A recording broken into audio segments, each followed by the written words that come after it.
Chei and Aleph. We're 2 lines from the top of the page. In the Mishnah we learned that there were 3 groups. The first group, second group, and third group. Says the Gemara, Tana, we learned in Abraisa, Hi Nikras Katatzlanis. The third group is called the lazy ones. They waited till the last ones, so they're the lazy group. The Mishnah actually said that the last group was usually the smallest. And the amount of halal that was said in the last group, they never even got up to a hafti ki yishma because it was a smaller group. Fact the Gemara, but how can you say this? You have to have 3 groups. So somebody has to be in the third group. So how can we call them katatzlanim if somebody has to be there? What should they do? So the Gemara, no, but nevertheless, they should have been quicker in joining the previous groups. In Tanya, we see a similar thing, that even in a case where there has to be something that has to exist in the world, but nevertheless we say a similar thing. Rabbi said, you can't have the world without perfume makers, but also without tanners.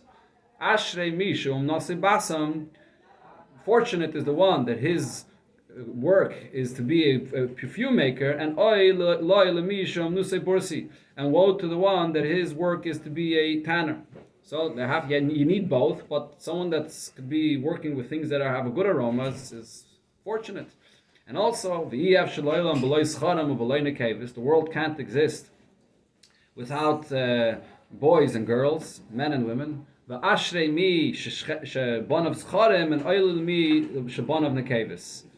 Fortunate is the one that his children are scharim, and woe to the one that his children are nekavis. So the Mepharshim speak about this, and one of the pirushim in this Gemara is that look what it says there. The issue is if you have banim, you have sons, and your sons are nekavis. That's the issue. But if you have daughters, great. But if the banim are like nekavis, weak like nekavis, that's the issue. Okay, it's one of the pshatim in this Gemara. There's more pshatim, but it's obviously difficult to Gemara to understand on its surface. Sagt die Gemara weiter, or maybe not. Dat is fouten, dat zegt als oma mail dat ze zijn niet. Yeah. We like boys and girls. Yeah. It says in the Mishnah that the way the Korban Pesach was done on the weekday, that's how it was done on Shabbos. Sagt die Gemara. So then it said in the Mishnah that they would clean out the floor of the Azara even when it was on Shabbos. How did they clean it out? They clogged up the stream of water that would flow out, and the water would then flow over into the entire Azara, gather all the blood, then they opened up the water, and it would take all the blood out. So they would clean it on Shabbos. And the Chachamim did not agree to this. Zakt the Gemara, Shaloi beratzen man. So against which opinion of the Chachamim is this going against to clean up the floor in the Azara? It's going against the opinion of Rabbi Eliezer. Because if it would be the Rabbanon, ha'amri shvosu, Rabbanon hold that cleaning up the floor in the Azara is only an ism of the Rabbanon, ve'ein shvus b'mikdash. And there's no issue of a shvus in the Beis HaMikdash. So the Gemara here will bring the source of this machlekes, cleaning up, sweeping, or cleaning up the floor. Is there an ism in HaTeirah or an ism in the Rabbanon? Rabbi Eliezer held it's an isser min HaTeirah. It's a lab, it's a malachim min HaTeirah. The Rabbanan say that it's only a midrabanan. So in the Beis HaMikdash, there's no issue with this. So what's the source for this? Ma'i, the Tanya, we learned in Abraisa. Echad ha'chaylev, a person that's milking a cow. Machabitz. Machabitz is when you separate the whey from the other part of the curd of the milk to use it later for cheese and things. Megaben, when you actually make cheese. Kegreigeris, in the amount of a fig. So Yochayev, these are all taildis of malachas. Hamachabed, if you sweep the floor. V'hamerabitz, merabitz was when they had the floors that were not finished floors and it was dusty, so they would sprinkle water on the floors to settle the dust. V'hareide chalis dvash, or you remove the honey from the honeycombs. B'sheigig b'Shabbos, if any of this is done on Shabbos, b'sheigig chayev chatas, you chayev a korban chatas. Hizid b'yantif, on Yantif, if it was done b'mezid, loikes arbaim, you get malchus for this. Divrei Rabbi Eliezer. So what we see over here is that Rabbi Eliezer holds that all of these are asam and atayra.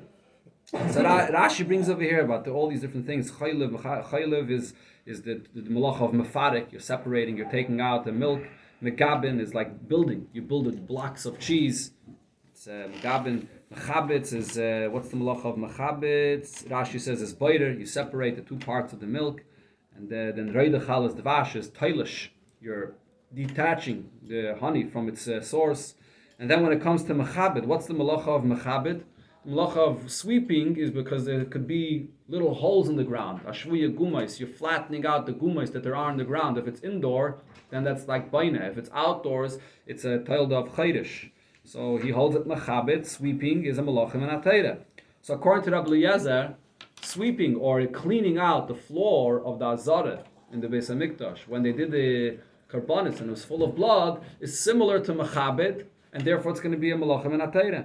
Chachamim Maimrim, the Chachamim argue and say, Echad zeh ve'echad zeh eina ela mishum shvus.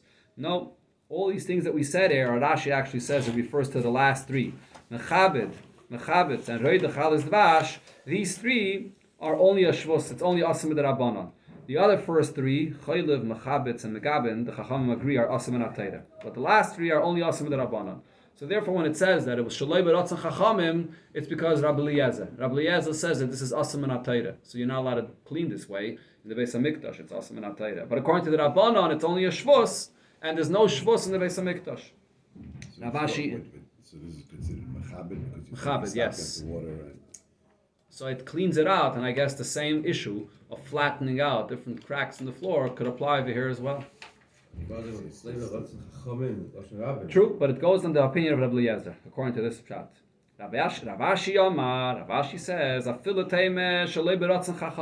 we could interpret the Mishnah literally that it's going against the Ratzon of the Chachamim, not only Rabbi Eliezer, but Rab Nosson, and it refers to another opinion which was Rab Nosson. The Tanya, Rab Nosson says, Rab Nosson, shvus tzricha hetiru. Only a shvus that's needed, that's what they allow to be done in the Beis HaMikdash. Shvus she'eina tzricha, but a shvus that's not needed in the Beis HaMikdash, lo yetiru. That they did not allow. So once the Korban Pesach is done, so it's not needed anymore. To clean it up then on Shabbos is not necessary. They can wait until after Shabbos to clean it up. It has to be cleaned on Shabbos. It's not necessary. No. So they'll work a little bit harder and they'll clean it up later. Rabbi Yehuda says, Kois hoya memala v'chulu. Rabbi Yehuda said that there was a lot of blood on the ground, and they would gather from that blood on the ground and sprinkle it on the mizbeach. What's the reason for this? What's the pshat in this? It says the Gemara Tanya we learned in the Braisa. Rabbi Yehuda Kois hoya memala medama tarevis. You would fill a cup of the blood that was mixed on the floor. She'im yishafech domei shel echad mehen. So if one of the Korban Pesachs, the blood spilled on the floor and it was not sprinkled on the Mizbeach, nimtza zeh machshiroi. So now you gather that blood and you sprinkle it on the Mizbeach and you machshir the carbon. That's the idea. Amruloi Rabbi Yehuda. So the Chachamim said to Rabbi Yehuda, but v'haloi loy niskabel bekeli. It wasn't received in a vessel. Any blood that goes directly on the floor, it can't be used anymore to do the zrika for it. It's puzzle. If you receive it in a vessel, then it spills, then you could use it. But if it went straight on the floor, so then you can't use it. That's the question they asked Rabbi Yehuda. Says the Gemara, Minno Yadi. How do they know to ask this and say that it never was received in a vessel? Maybe it was received in a vessel and then it spilled on the floor. Elahachi kamrilei. This is what the Rabbana were asking Rabbi Yehuda. Shema loy niskabo bekeli. Perhaps that blood that's now on the floor was not received in a keli.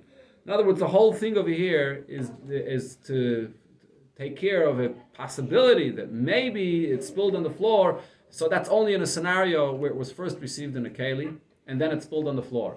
So the Chachamim held there's no reason to go and be misakin this maybe. This whole thing, maybe it happened this way and therefore there's no reason for this. It's not necessary. Amalahen, so Rabbi Yehuda answers back to them and says, Afani lo yamarti elo b'niskabel b'keli.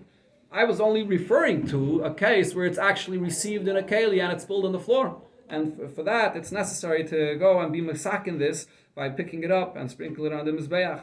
So, fact the Gemara, Mino Yoda. What's Rabbi Yehuda answering? How does Rabbi Yehuda know that it was niskabel in a keli? Maybe it spilled directly on the floor and it was never received in a keli.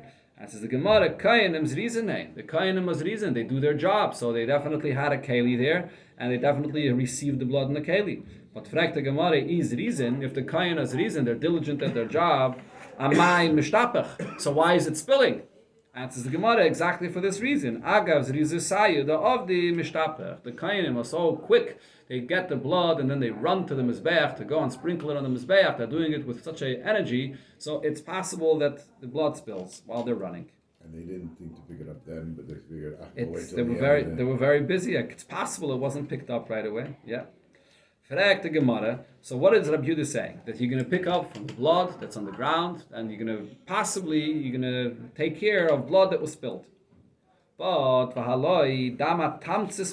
there's other blood that's mixed into the blood there on the ground. It's called dama tamtzis. There's blood that comes out as soon as you shech the animal. That's the blood that's called dam hanefesh, as we'll see in a moment. That's what the life blood of the animal. And then there's the blood that continues coming out later, which is not fit for being used for the mitzvah of zrika. So all the blood that's found there on the ground in the azara, that includes a lot of blood that's not fit b'chlal for the mitzvah of zrika. So there's a lot of dama tamtzis that's mixed into that blood. So how could you pick up the blood and sprinkle it on the mizbeach? Answers the Gemara, Rabbi Yehuda l'taimei, Rabbi Yehuda follows his opinion elsewhere, the Omar dama tamtzis dam ma'al yehu, that even the dama tamtzis, the blood that squirts out later, is also like the blood that comes out initially. The Tanya, we learned in the Braisa, regarding the Isser of drinking blood, dama tamtzis bas hore. The Tanakama says that the dama tamtzis is you're only over on a lav, but there's no chorus for this. The Torah says the Isser of Dam many times. I think 5 times in the Torah it says it. But only regarding the Dam HaNefesh, the Torah says, Ki nefesh kol basa dami b'nafshehu.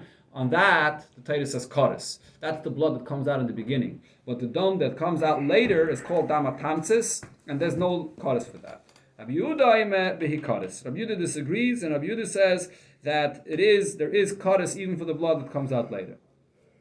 So we see over here that Rabbi Yehuda holds that even the blood that comes out later is compared to the blood that comes out in the beginning, and for all of it, Yichayev Kodesh.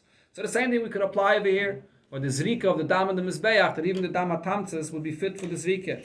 Says the Gemara, no, but it's not true. Rabbi Lazar said, Rabbi Yehuda agrees when it comes to the kapara, when it comes to sprinkling the blood on the Mizbeach, that with the Dam HaTamtzis there is no kapara. Shanema, regarding the Zrika, it says, Ki Adam hu ba'nefesh yichaper, that only the Dam of the Nefesh will bring about the kapara. Dam shahanefesh yaitzebay, only the Dam that comes out in the beginning, that blood is the blood that could be used for the kapara, mechaper. Dam she'enefesh yaitzebay, the Dam that comes out later, which is not the life blood that the animal's life leaves with this blood, ena mechaper. That, if you sprinkle it on the mizbeach, there's no kapara. So the question remains, according to Rabbi Yehuda, what's the point of collecting the blood from the floor to spill it or to sprinkle it on the mizbeach if it could be mixed with blood that's b'chlal not usable for this mitzvah, for this rika? Ella, says the Gemara, Rabbi Yehuda l'taimei, Rabbi Yehuda follows his opinion elsewhere regarding this inyan. The Omar, Rabbi Yehuda said, Ein dam mevatel dam. When you have blood that's mixed with other blood, they're not mevatel each other. There's no bittel over here. The original blood is there, and it could be used to sprinkle it on the mizbeach. Tanya, we learned in the Braisa, Omar lehen Rabbi Yehuda l'chachamim. Rabbi Yehuda said to the chachamim, Lidivreichem, according to your opinion, lama poikekin es ha'azara. Okay, before I go weiter to this Tanya Omar Rabbi Yehuda, the Gemara is going to explain over here a very interesting thing about what happened in the Azara. This inyan of ein dam mevatel dam is a unique thing, and this is not only regarding dam, but this is b'chlal b'negeh to min b'minoi. Rabbi Yehuda is basically saying anytime you have 2 liquids which are min b'minoi, it does not become bottle. And the reason Rabbi Yehuda holds this is because he says that when you have 2 that are the same min, instead of it having the effect that it dilutes and is mevatel, it actually has the opposite effect. Because the other thing is the same min, it actually strengthens it. It establishes that what's there is there. It's being mixed with another, the same min. And therefore there's no inyan of bittul.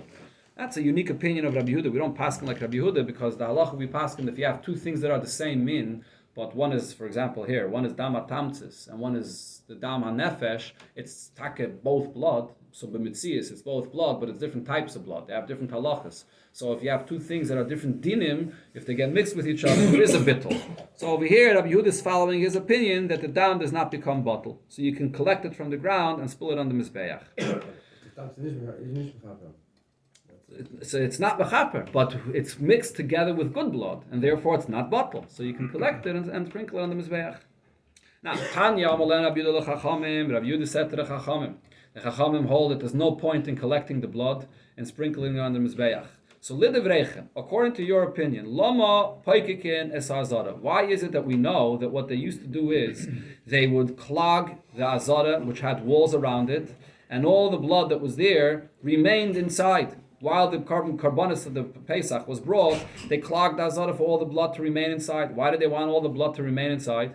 So according to Rabbi Yehuda, it's because they wanted to be able to collect from that blood, to sprinkle on the Mizbeach afterwards. But according to you, that is not done, so why did they clog the walls of the Azara in order to leave the blood inside? Amrulai, so they answered him, Shvach hu levnei Aaron. This is a tremendous praise for the Kayanim that are there, Sheyelchu ad akuvay seyem badam, that the blood gathered in the Azara, and they were stepping in the blood up until their knees to do the Aveda. So this was a tremendous shvach for the Bnei Aaron that they did the Aveda in this way. Barefoot. Yeah, they have to be barefoot, correct. But the Gemara asks, it's a chatzitza. They have to be standing on the ground without any chatzitza whatsoever. So how could they have the chatzitza of the blood? Says the Gemara, lachu. It's moist. The blood is not congealed. Ve'ena chaitzitz. And therefore it's not a chatzitza. Kedetanya, we learned in the Braisa, hadam, vadyoy, vachola, vadvash, blood, ink, milk, or honey, yuveshim, if they dry up, then chaytzitzin. Then it's a chatzitza. Lachen, if it's moist, ain't chaytzitzin. It's not a chatzitza. Fragt the Gemara, but there's another issue. V'hakametvasi manayu. Their big day kohuna, their clothing, are becoming dirty. V'tanan, or a tanya, we learned in the Braisa, hayu begadav mittush tashin, if the clothing that the kain is wearing is dirty, and he does as aveda psula. The aveda is possible. You have to have the garments of the kain have to be clean. So they're walking in the blood, and their clothing go all the way down to the ground. So their clothing gets all dirty with the blood. The midlu luhu lumanayu. So what they did is they lifted up their clothing. But vatanya, we learned in the Braisa, you're not allowed to do that. Midoi bad. The clothing of the kainim has to be midoi bad, measured for this person's height. Midoi means kimidasai, according to the person's height. Shala yechsar v'lo yoser. Shouldn't be too short, shouldn't be too long. So it has to be the exact size for the kain. You can't pick up your clothing when you do the aveda. Says the Gemara, Bohilochas evarin lekevesh, the lav avedihi, the place where the blood gathered, and we're saying that they would walk in the blood all the way to their knees, was only then when they were bringing the parts of the animal to be brought on the ramp, to be brought for the being makriv on the mizbeach. The lav avedi, it's not an aveda. Frek the Gemara, v'loi, bringing the parts of the animal onto the mizbeach is not part of the aveda. V'hamidaboi kahuna avedihi. Since it's necessary that only a kohen does this, it is an aveda. The Tanya we learned in the Braisa, v'hikrev hakohen es hakoel mizbecha. What does this pasuk mean? Zu eloches evarim lekevesh. Bringing the evarim of the animal to the ramp, and then it's going to be brought up on the mizbeach. That itself is also an aveda that only a kohen does. So it is an aveda. So the question remains: how could it be walking in the blood up to his knees doing this aveda? Ella b'halochas eitzim l'kavach. It's only referring to those kohenim that were walking to bring the wood for the fire on the mizbeach, the lav avedihi. So bringing the wood is not an aveda. They were walking in the blood. B'halochas evarim lekevesh. Frek the Gemara, but how about when you have to bring the parts? So if in that area it's full of blood, so if you have to bring the evarim to the kevesh, or b'halochas dam, and also to bring the blood, to sprinkle it on the mizbeach, miyeh heicha azli. How would they walk? So it was the blood was there. So how were they walking in the blood up to their knees doing the aveda? So the answer is the mazgi itztebi. They would walk on benches. They had elevated platforms or benches that they would walk on it and not walk inside the blood. And these benches are not considered to be a chatzitza. It's attached to the ground. They're like part of the ground itself, Rashi says. And therefore, that's what they walked on when they had to do the Aveda. So this is the special shvach of the Kayanim, that they did the Aveda with all the blood around. And that shows their tremendous dedication to their Aveda.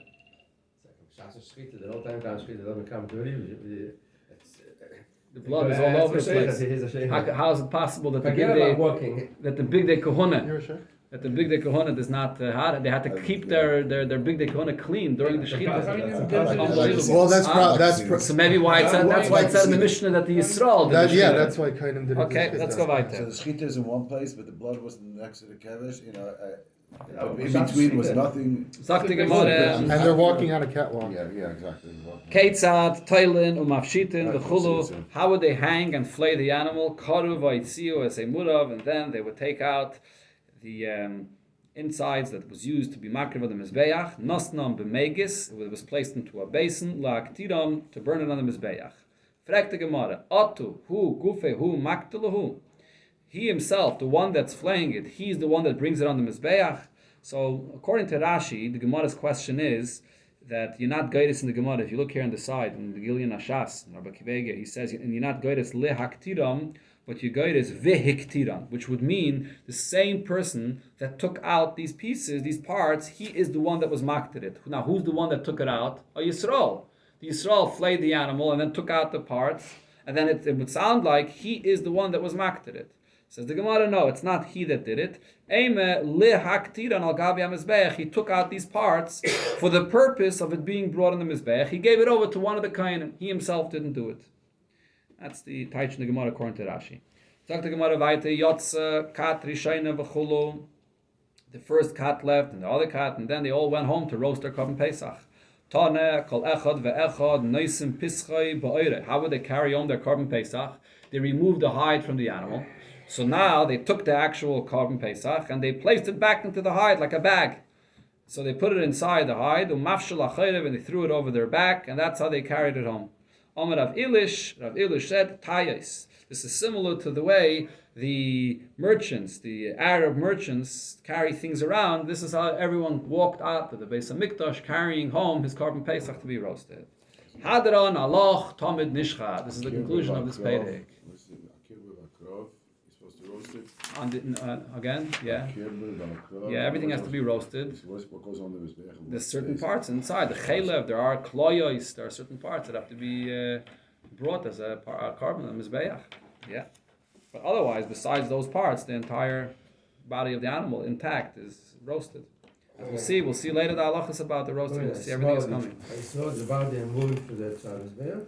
No. He gave it over to the Kayin. He took it out, and then he gave it over to the Kayinim to bring it. We just finished learning that even bringing it to the Mizbeach is also part of the Aveda. The Kayin has to bring it. So he just took it out. He took it out from the animal, and he gave it over to the Kayinim. Maybe, correct. Yeah.